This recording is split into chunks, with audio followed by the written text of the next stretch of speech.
early and then Kalista maybe, already locked in. Maybe mocking Prey, known as one of Korea's worst Brave players as well. Could be either one. Oh, and are we going to see that Malphite? Man, quite the wombo combo if Malphite goes in and then you've got the Wild Growth after that. Could be pretty scary for a champion that's not too mobile like Ashe. It'd also be scary for KT for the intense lack of damage they will have if they go with this team composition. Yes. But they would definitely have a lot of crowd control and tankiness. Alistar. Whoa. And is it going to be Malphite? It looks like it is. Wow, that is a lot of engage. And this kind of reminds me of like the end of spring season KT, where they hadn't picked up Peekaboo yet. They didn't really kind of know what they needed to do to win. So they just started picking a lot of really heavy engage comps. And to be fair, it worked for them rather well. Yeah, it's still very troubling if they get into the late game, however, because they really will be lacking in damage compared to the KOO Tigers. And no. No. Not the Kassadin, no. Okay, there we go. Now Kuro. Kuro's Victor makes perfect sense into this KT team, which is very tanky and frontline based. Victor is spectacular against these if he can avoid the initial initiation, because he can then throw down Gravity Field, get the move speed from his Q, laser through, and basically kill everyone. KT really needs to win this game quite early on, I feel like. But then at the same time, they have so much tankiness, they can invalidate the Fiora in the late game. Maybe that's their strategy against Fiora as well. It is definitely a different team composition from KT than we were expecting. Yeah, and this one just screams out more 5v5 play in the mid game before a lot of the items start coming into play, and they can rely more on their base damages here to be successful. So KT, they're gonna have to take these fights early, which is something that they haven't really been doing. They've been very elusive, you know, between 15 and 30 minutes, but they really have to commit this time. And Victor for Kuro, he is 17-4 all time on this champion. It's a hugely successful pick for the KOO Tigers and something that is always a danger. And he was like the first Korean player to really bring Victor into that scene as well, even way before it was common in the meta. Kuro was playing that Victor and he was getting wins on it too. Yeah, I loved watching Kuro's Victor because Victor's always been a favorite champion of mine. So to see him bring into competitive play was part great and part awful because of the nerfs. It is a cool champ. Well, guys, keep updating your votes on Twitter with that hashtag KTWin or hashtag KOOWin at LOL Esports. Keep letting us know who you think is going to take this series. We are all tied up right now as we get on to Summoner's Rift for game number 3 between KT ROLSTER and the KOO Tigers. You know, maybe some people here don't know this, but ROLSTER is actually a combination of roller and coaster. I'm not making this up. They like to combine words like that in Korea. Yeah, just one syllable jammed right onto another. Yep. Like CJ Entus. Entus is a combination of entertain and us. For whatever reason. It just is. Don't argue with it. Today I learned. Well, here we are. I'm going to start combining words now and making fake team names. Oh, yeah? Like what? I'm not that quick. I'm going to do it later. Oh, okay. All right. Give me some time. We'll wait for this. I'll come back to you in game 4. All right. The timer's on. And KOO Tigers pushing back, score a little bit early on. Yeah, more aggressive play here from KOO. You know, over the course of the quarterfinals, we've seen less willingness to invade for some of these deeper wards. Gorilla out on his own over there, but Shen's been spotted, but what else is new, really? Here we are again. Yep. Another obvious Shen game. Run and Shen. No, never mind. It's just Shen. Well, some deep wards being thrown down by KOO at this point. KT getting 1 in the enemy jungle. But so far, a pretty passive early game, isn't it? Yeah, especially. And these teams have also kind of gone away from lane swapping. They were so forced into it, I feel like, from the group stages. And then as soon as they're playing each other, they just go straight back to LCK style. Like, especially during the LCK regular season, they were almost never doing the early turret killing and swapping. And all these other teams were just, like, forcing them into playing the same game. Yeah. But now they're just like, you know what? We don't have to do it if the other guys aren't. It's interesting to see because, yeah, like you said, I mean, I feel like I'm right back at the OGN studio right now, man, casting some LCK. KOO Tigers, though, didn't have that flare back in summer season. But hopefully we do in spring season. Hint, hint, Riot, hint, hint. Pretty pleased. I never want that to leave the game. Yeah, it's awesome. I love it. That's too entertaining. It really is. Nice harass by KOO down on the bottom side there as well. They did manage to get the small Krug, but I think KOO denied KT off of a few early minions. Oh, taunt onto Peekaboo. He's going to take a lot of damage early on, and Frey actually able to escape quite a bit. Gorilla getting poked on his way out, but things are not too bad.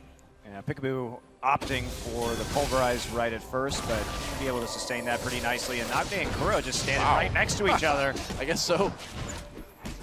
Man, this bot lane has been aggressive for both sides. Finding some opportunities. I mean, heavy trading really across the map, only top side. Taking it easy, chilling out right now. Yep. The Smeb Someday matchup has been so fascinating because they are kind of the two carry top laners we were expecting coming from Korea before Marin decided to outclass all of them in the group stage. But this one in particular, Smeb going back to the Fiora well again and again, and before the Fiora rework, Malphite would have been a counter pick for that. But now it's so easy for Fiora to repost those spells that it's actually a Fiora-favored lane before the team fight phase. It's an interesting invade very early on here from Hojin. They're going to collapse. They have pressure in mid and bottom, so nice red steal here from the KOO Tigers. Yeah, and if they're able to get this from Score, if Score can't steal it away, they'll be probably able to triple buff it. Nope, Score smoked a little bit early. And so the KOO Tigers, once they claimed that blue back on their side of the map, should have succeeded in triple buffing KT. That was a really clever use of lane pressure there, too, and knowledge of where exactly Score would be pathing to make it out very quickly over to the enemy red buff and go ahead and steal it away. So denying some of Score's early pressure. Nice job there by Hojin, really communicating well with his team. Yeah, and we also have to note that Someday was given the blue buff by the Rek'Sai early on in the laning phase during the double jungle phase. It's pretty common that that happens with the Rek'Sai and the Malphite, and it will allow him to harass Smeb very heavily in the early laning phase. Normally, Malphite is gated by mana as far as using his Q aggressively. Not this time, though. It's why it's done. And one of those things about Malphite, and it's funny to see KT using the Malphite because KOO was the one to bring the Malphite back into the meta, right? Right. Everybody kind of went after it after they saw it work against Najin, though. Yeah, and it's true, but it was you really have to credit Smeb and the rest of KOO for setting that up and showing how it could be used. And one of those factors is really that the passive for Malphite, it gives him basically a free armor death tap. It's 30% additional armor passively, so when it comes to just getting over that early hump with the blue buff, and then laning against the Fiora, or actually just surviving against these high damage top laners, AD top laners later on, you really do have such a power in terms of survivability. Armor death cap, huh? That's pretty much what it is. I think I saw one of those at the Tower of London, but I might be mistaken. A lot of stuff like that there. Did you try it on? No, behind glass. Probably would have killed me. I never understood why somebody would want to put something on their head called a death cap. I don't know. It doesn't sound good. Oh, I mean, you got the sorting hat in Harry Potter. That sounds friendly. Sorting hat. Yeah. People like organization. The death cap just sorts you right into the afterlife. Yeah. I wouldn't want to wear that. No hats for me. That's why we're a support player. Exactly. Very rarely can you never wear the death cap. I mean, I will probably more often than other support players, but that's just a personal thing. Come on, Glitter Lance. Glitter Lance. Oh. Not going to stop the recall. Meanwhile, a lot of pressure on this bot lane from Praying Gorilla. Yeah, and it's been strong lane pressure from the KOO Tigers. And this is actually something Yamato brought up on the desk. He wanted to see a more consistent jungle path from Hojin. Even though he took a big risk early with the invade, he has been in a much more farm-centric style and not really exposing himself for ganks. It's giving a more leveled early game for KOO here, and they haven't had the risk of falling behind necessarily. Hojin opting for the Amp Tome early, though, so more damage-oriented build. Score once again fast on the Sightstone, and he's going to take that opportunity to go ahead and plow through the bottom side jungle, get a bunch of wards up. Really fast on the Sightstone. That's a it's like a 6-minute Sightstone. Yep. His average is 11, which is faster than Hojin, who is sitting at 13:38, who's actually one of the slowest. This is exceptionally quick. I feel like they saw the power that getting that early vision in the jungle had in the early stages of late game, and even though they lost that game, they really were in control for a long time. Well, Someday's just been left on his own in the top side now. He's just going to try and farm underneath his turret. He is level 6, so he has some ways to get out of any ganks that come through. And there are tons of Sentinels patrolling the bottom side jungle here, deep wards in from that Sightstone, so they want to push forward with his Callista and in the mid lane try and start playing a little bit more aggressively while Someday just very passively scales in the top side. Yeah. So, as top lane, I feel like I'm watching Mundo versus Mundo here. Come on. Well, as far as CS deficits go, this is totally acceptable for the Malphite. Malphite's the type of champion that can be down 60 CS in lane, and because of his armor multiplier on his passes, still be completely fine. Well, he's kind of an ult bot too. You know, you need him to show up in team fights and knock a bunch of people into the air, and if he can do that, it doesn't really matter too much if he dies immediately after that. Nagne pushing up the lane, but still going to be very even between Kuro and Nagne. Question is, when is the action going to begin?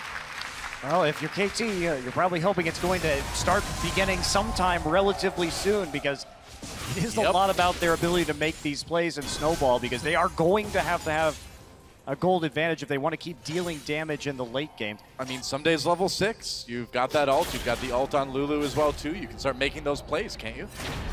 Yeah, somewhat. It's just as long as he's pushed under his turret by Smeb, he doesn't want to leave lane to go make a play, because that creates a jump of gold for KOO.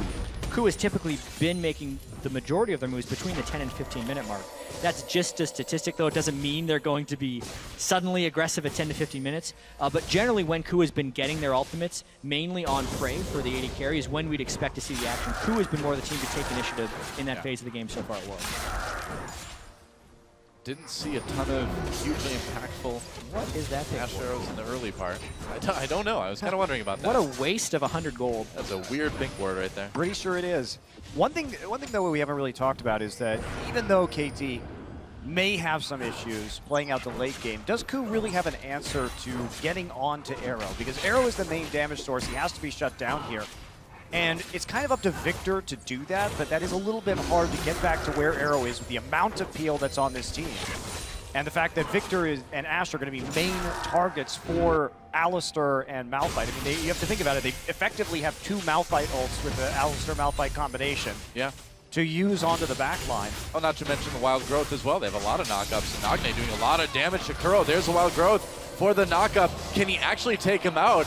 Oh, wow, that stun probably saved Kuro's life. He had his flash, but he would have had to at least use that. And Hojin jumping on to score, doing a bit of damage before backing away. Yeah, one combo gets him down to about 50%, so just taking that opportunity. But this is a great time as the blue buff is spawning. Yep. Ray knocked up. Gorilla actually goes in for the taunt onto Arrow to try to prevent damage to his AD carry. A lot of damage done all around, but some potions should heal that right back up. Yeah, that was actually a really smart timing for Score to go into the jungle, working with his laners to make the invade happen. Nagne pushed Kuro back to base, so even if Hojin is laying in wait, he can still get the deep wards. Yes, Score took about half his health bar in damage. Rek'Sai has nice sustain in the jungle, though. He wanted to refill the Sightstone anyway. He puts the wards down, goes back and refills the Sightstone. It's just an efficient, smart play there by KT. Yeah. It does make them a bit leery. They saw the blue buff there, but they didn't decide to attempt to steal. There's a hawk shot. Gorilla goes for another taunt. And Prey scoping things out in the enemy jungle just to make sure no one's coming in. They do have Hojin coming down to help them out possibly.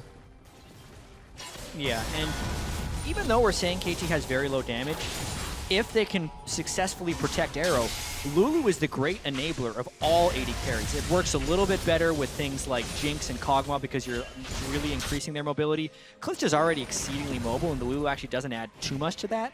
But what Lulu does add is survivability and damage to the Kalista, who's already an unstoppable force when chasing you. Yeah. So honestly, if Arrow can keep his farm up with Prey, he brought the cleanse. So the fact that he's staying even in lane is a bit of a testament to him here, because cleanse is not that strong of an early gaming summoner spell. I've seen Jugger Kalista work plenty of times. Yeah, it's going to have to here. And again, what you're saying with that cleanse, there's a lot of single target CC on KOO, but the cleanse is going to be very useful for getting out of that situation, for continuing to output that damage. And even if he gets caught out by a taunt, by an arrow, by a cocoon, he's going to be able to at least survive the first round of crowd control. And it's going to be very difficult for KOO to land 2 of those abilities. You can't really bank on that. Like 1, when you have 3 forms of like Lion, CC, kind of have that going for you. But getting another one will be quite difficult. Oh, Arrow comes through, connects with Nagne. Could be in trouble. Nice flash taunt from Gorilla. Nagne with the Wild Growth. Will he leave? No. First blood goes to Prey. You know who doesn't have cleanse? Nagne. And it was a really nice CC chain there by Prey and Gorilla. Honestly, the accuracy on Praise Ash, this is why KOO Tigers plays Ash more than any other team at Worlds, because they know exactly when to pressure. They catch KT in a lackadaisical state down bottom, are able to successfully roam through the entire river and make it through that brush, somehow undetected to get that move on Nagna. I'm going to go back and watch how they actually got into that brush. Yeah, because there have been a lot of deep wards coming in, so KOO has been aware that the situation could occur, but there was a pink ward on that side of the river as it came in, so... One does wonder. In fact, Prey walked through the entire river undetected. Wow. Mainly, Score had the deep wards, but no wards in the river. Problematic, especially, again, with that Kalista, who doesn't have great control over the minion wave of 4-2 items. Yeah. Here we go. Attempted a blue steal. Yeah, and they're probably going to get it too, using that opportunity from the first kill on the Nagne to take that away. And KT favored by the fan vote right now, but KOO, I think, holding all the cards early on in game 3. Still a very close game, but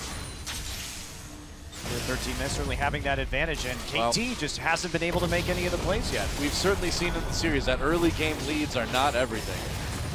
Yeah, and I also don't think KT is necessarily ready to try and make a play yet. They have such low damage, and also the initial items aren't really huge damage items for them. They're going Athene's Unholy Grail on Nagne's Lulu. Someday still needs to build up his tank itemization.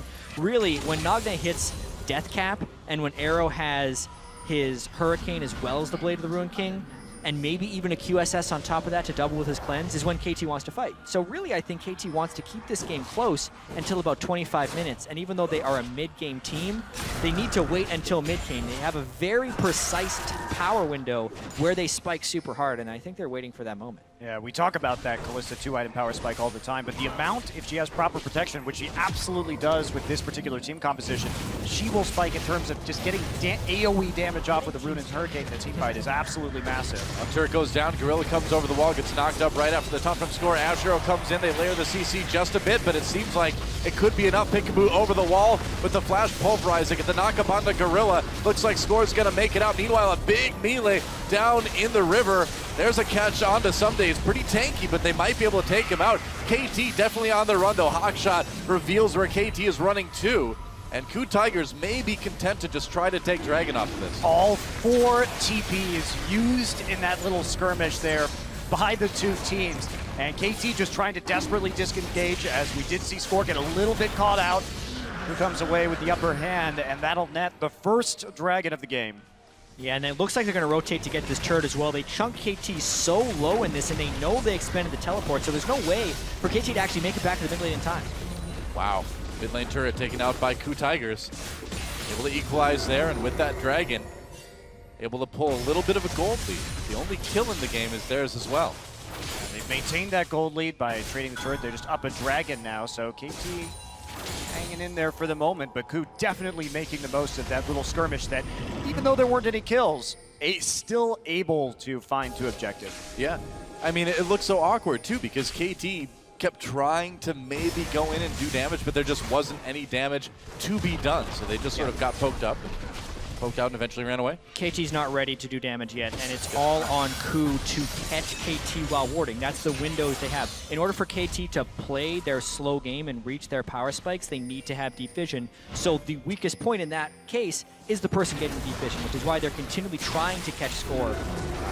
In that case, they didn't get the kills, but they still got rewards afterwards, specifically while he was trying to ward deep.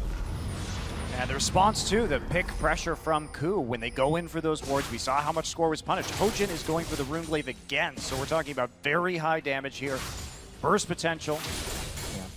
Makes sense. I feel like about 80% plus of Elises here at Worlds have gone for Runeglaive. You can still build tankiness after the fact, and the clear speed as well as keeping the mana high on the Elise is just really heavily valued by these junglers here. Well, we've seen that in 2 games now from Hojin, and not only that, but he actually went for the Rylai's as a finisher item, so he was really concerned with how much damage he was going to deal in that last game. True enough. Well, now that the Dragon is gone, just like we saw in a lot of other games between these two teams, a lot of teams in Korea will probably have a bit of time before anything really happens again. And what we really saw in Korea in the summer season is that it was a very dragon-focused season, you know? Yeah. There was dragon fights, and outside of that, there wasn't a whole lot of action. This really feels like we've time traveled back to the LCK playoffs. Yeah. Aside from a few different champion picks, because all these world meta things that have happened with the change in play styles and teams, you know, doing things outside of dragon fights, all forgotten. Yeah, Fiora is about it, really. I don't know if that's quite fair. We had quite a lot of action at the top side in the last game and a bunch of... Specifically this game. Yeah, this game. This game is definitely... I agree. The last few games were very exciting and very different than some of the more slugfest games. And now, finally, some split push pressure. Initiated, honestly, by KT running up top lane with the Kalista. Yeah. KOO able to take that turret down in bot lane, though, evening that up. You can see the gold focus, though, definitely going on to Arrow. They really need him to be farmed up here. And so just pushing ahead with him on that. And someday taking the hit for the team, knowing that he doesn't have to be that farmed up to be effective against the KOO composition. And so just safely farming at tier 2. And KOO's going to push in and again for another blue steal, but KT knows they're coming with those deep wards they managed to achieve. Can they stop it, though? Again, they don't have a ton of damage yet. They've hit a few decent breakpoints, though. NLR on the Lulu and a recurve bow plus working on Kalista, so they're ready to fight. Repel, they're going to go after Smeb now as Hojin backs into the river. Smeb forced to flash over the wall. Arrow comes down onto Peekaboo from Prey's Ash, but no follow-up there. Oh, never mind. Unstoppable for Sunday. Another nice knockup comes in, courtesy of Peekaboo, and KOO in a lot of trouble now. Prey will go down. A kill for Peekaboo. So bloodthirsty, and Smeb grabs one, or gets grabbed as well. We mentioned they had 2 Malphite ultimates. Well, they actually have 3, because Kalista can throw the Alistair in for an AoE knockup before the Pulverize. Hey, how about Wild Growth there for number 4? 4 Malphite ultimates. And when you can land the first one on 3 people, you're probably doing pretty well. What a nice initiation by Someday. Godlike, I would say. That was the Wombo combo that they've been looking for. That is exactly what this team composition needs to do this Holy game. moly. Yeah, they did it, but they didn't get that much of a lead, right? So they're still only about a K up right now, but let's take a look. So this is not where you want the Arrow and Cocoon to go, and this is what causes them to engage. KOO knows that they need to get out. So there's the flash, 3-man right there. Here comes Arrow, Peekaboo from the side, flash pull comes on in, and Prey caught right out at the front, has to flash over, still gonna end up going down in this fight. And here's Arrow, very aggressively with the Wild Growth flashing over the wall. Yeah, it looks like they gave Arrow the Wild Growth really early just to say, go get him, champ. They just wanted to get him in Don't worry about getting one shot. You're tanky now, don't worry. Yeah, I mean, that's KT flipping a switch and saying we are now strong enough. They didn't quite get to Death Cap or Hurricane, but they had the core attack speed items. They also saw the window with KOO expending the Ash Arrow beforehand and saw that they had to funnel through a choke point. So really just biding their time 20 minutes in, taking a few hits early game, and then finding their window to pull themselves back. You really cannot get yourself in those narrow choke points against the Malphites that we've seen in Korea. Otherwise, that is exactly what happens to you every time. Smeb doing a good job of taking some health off of Someday. Looks like he might be able to get this turret. Smeb wants a bit of revenge for that last team fight. He's going to pop the ultimate on the Someday score. Comes back through again. You have to flash if he wants to go over that wall. Well, I got the turret in the end. All right, it worked. Distract him so the Winions could do their job. Tremendous amount of pressure, and that actually gives him the Dragon as well. I'm very surprised by KT to commit so heavily there when they knew they had some decent team fighting strength, especially since they couldn't save the turret. Yep, Tigers. One for that second Dragon, and they're going to pick it up pretty easily. KOO is going to want to kill Peekaboo here. Oh boy, Peekaboo. They're going to need to pull him out with that Fate's Call if he gets too much damage. There we go. Arrow gets hit by the Ash. Arrow backs away. Chaos Storm does a lot of damage, and Kuro with the kill there. And they're still going to keep pushing KT back. Too much damage coming in from that Victor, and Someday in a bit of trouble. No real way for him to escape here, except for that Whimsy from Lulu. I guess that's enough. What is KT doing? I mean, no Malphite ults, coming back in on that. Very, very sloppy play from KT ROLSTER. They waited so long and had that nice fight around their blue buff, and then to make such a foolish mistake right here, they'd already used teleport top lane. That is just pure greed, I feel like, from Peekaboo, and then trying to make up for a mistake. You know when you make one mistake and then you try and make an excuse and you start talking really fast and dropping all your words? That's basically the manifestation of what KT did at that Dragon fight, because everything went wrong for them and they gave up their lead. I have no idea what that's like, by the way. Never happens to me. It never happens. For the record, just want to put that out there. Let's watch this fight again. Peekaboo. It feels like they want to do something to stop the dragon. There's just nothing to be done. Well, you have to give it up at that point in time. Peekaboo burns his ultimate, but this is so smart. Just get onto Arrow immediately. Great shot from Prey onto the back line, and that's the burst. And once the Callista goes down, and Someday has no ultimate, there's not a lot of hope for this fight. Yeah. They're tanky enough to get out of the fight, at least in the end, but still a big-time loss for KT. Kind of overestimating their position in the game. And KOO with the lead again now. Such a back-and-forth series. It really has been, yeah. It's been small mistakes on each side that have kind of tipped the scales back and forth in all 3 games so far. I think that's ultimately what a lot of Worlds is about. So much of Worlds is about the human element and these guys being able to perform under pressure, because these are moves that you wouldn't necessarily expect KT to make in normal circumstances, but they made it here at Worlds. Well, they thought they were trying to go for a 2-1. Dive this. They really want to take out Kuro, but it's not working. Defensive Arrow comes in from Prey. It's a good draw out of the Arrow, though, because KT has spent the last minute just trying to set up wards around this Baron. Yeah. And without that, Smeb is still split pushing in the bottom side. All right, tier 2 turret in bot going down in favor of KOO Tigers. Really nothing that KT can do to stop this. Smeb doesn't have teleport though, so maybe KT can put some Baron pressure on, but they're headed back to the mid lane. Well, if they leave the Baron right now, KOO will successfully take a turret and gain vision control over the Baron, so good gambit. And, exactly what's happening. Yeah, KT, they saw Victor pushing out again in the top side, but they didn't want to commit to that gank, so they're kind of just getting run around the map right now by the Tigers. Suddenly a deficit for KOO turns into a 3,000 gold lead here at about 24 minutes. I think KOO really wanted that Raptor. Cared more about it than Chris Pratt cared about his Raptors in Jurassic World. Thank God, I still haven't seen that movie. You're missing out, man. No, I'm not. You are lying to me. A T-Rex fights a bigger T-Rex. What more could you ask for? I don't think you're doing a very good job of convincing me. Plot. We have a Pratt that's close to a plot. It's close. Yeah. You still don't think it's what you're looking for? Okay. You're so hard to please, Monte Cristo. Hey, I like the first Jurassic Park. What can I say? Well, I would say you have good taste.